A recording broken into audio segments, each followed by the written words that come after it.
Hello. In this section, in this video piece, I want to talk about the emotion of excitement. I've mentioned in other places that we humans are only apparently genetically capable of feeling 10 emotions. Only 3 of them are positive. Excitement is the emotion that motivates us to do something. And excitement is often damaged in the experience of excitement is often damaged in people who have depressive disorders. So, uh, the goal of this piece is to help a client uncover or discover the sensations that accompany the emotion of excitement.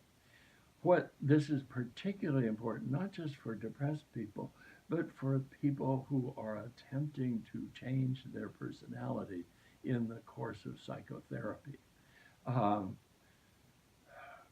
if children were not allowed to feel excitement in childhood, if their excitement was discouraged, uh, if they were told, children are meant to be seen and not heard.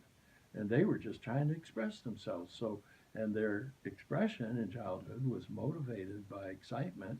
And if that's discouraged, they learn that expressing excitement is dangerous. And not expressing excitement is acceptable behavior. And sadly, the way human brains work is um, even if it turns out to be negative in adulthood, the emotion responding, the lessons that a person learned in childhood and infancy, have if those will have a high dopamine index, meaning the client will feel more comfortable not being excited than being excited. So when they get to adulthood and they're trying to make a big change in their behavior, like a change of personality that's involved in an eating disorder or a sexual compulsivity disorder, or any of the other disorders that we work on, that entails a change of personality. And it's very important to be able to feel excited about that. Like I need to go to a 12-step meeting. And if you don't feel excited about that, it's less likely that you'll go, and 12-step meetings are very important to recovery. So, what I do with excitement, as you've probably gotten with all the others, I'll ask the client for a time that he or she believed they had felt excitement.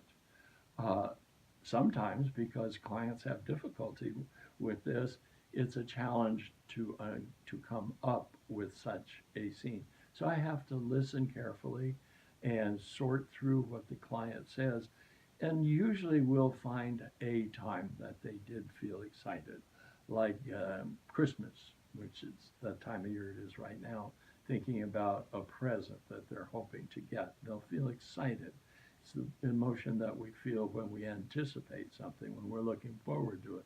So using the TheraTapper, I'll ask them to be in that scene.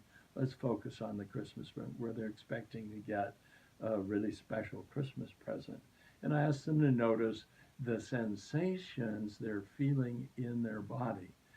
Now, energetically, this is what is called the third chakra or the solar plexus. This is the area where people usually feel excitement.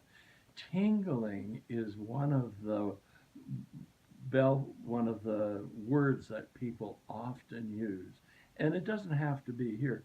Tingling in my chest, tingling in my hands, that's a sensation that people often describe.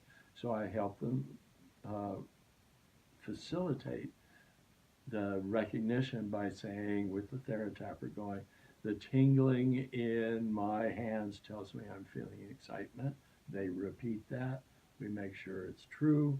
Then we help them stay grounded and present while they're feeling that, because people who never learned to manage excitement often are diagnosed with ADD or ADHD in grade school or junior high school.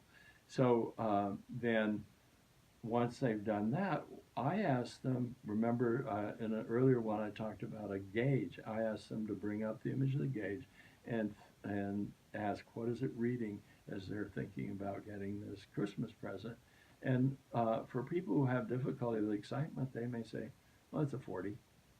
And we work at then increasing that tingling, moving it throughout the body, and helping them have a deeper, richer, fuller experience of the emotion of excitement. So that's the emotion that motivates us to change. It's essential to the therapeutic process. Thank you for listening.